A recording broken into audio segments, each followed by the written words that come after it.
वह लड़का हमेशा चुप रहता था। उसका नाम आरव था, लेकिन ज्यादातर बच्चे उसे सिर्फ खामोश लड़का कहते थे। न वह ज्यादा बोलता, न हंसता, न किसी से झगड़ा करता।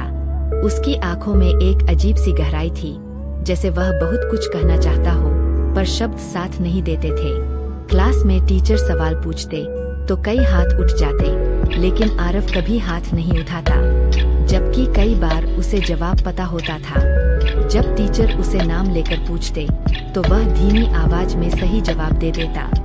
सब हैरान हो जाते, लेकिन फिर भी कोई उसे दोस्ती नहीं करता।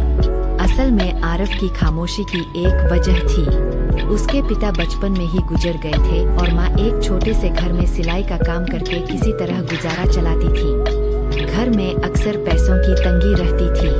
आरव ने बहुत जल्दी समझ लिया था कि जिंदगी आसान नहीं होती। उसने हंसना कम और सोचना ज्यादा सीख लिया था।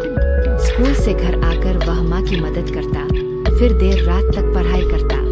उसे सपने देखने का शौक था, लेकिन वह अपने सपनों को जुबान पर लाने से डरता था। उसे लगता था कि कहीं लोग उसका मजाक न उड़ा दें। एक दिन स्कूल में भाषण प्रतियोगिता का ऐलान हुआ। सभी बच्चों को भाग लेने के लिए कहा गया। टीचर ने आरव का नाम भी लिख दिया। पूरी क्लास हंसने लगी। ये खामोश लड़का बोलेगा। आरव का चेहरा लाल हो गया। वह प्रतियोगिता में भाग नहीं लेना चाहता था, लेकिन उस दिन उसकी माँ ने उससे कहा, बेटा, खामोश रहना बुरा नहीं है, लेकिन अपनी आवाज को दबाना गलत है। अगर तुम नहीं बोलोगे तो दुनिया तुम्हें कैसे सुनेगी। माँ की बातों ने आरव के दिल को छू लिया। प्रतियोगिता के दिन वह मंच पर पहुंचा। उसके हाथ कांप रहे थे, गला सूख रहा था। कुछ सेकंड तक वह चुप खड़ा रहा। पूरी हॉल में सन्नाटा छा गया।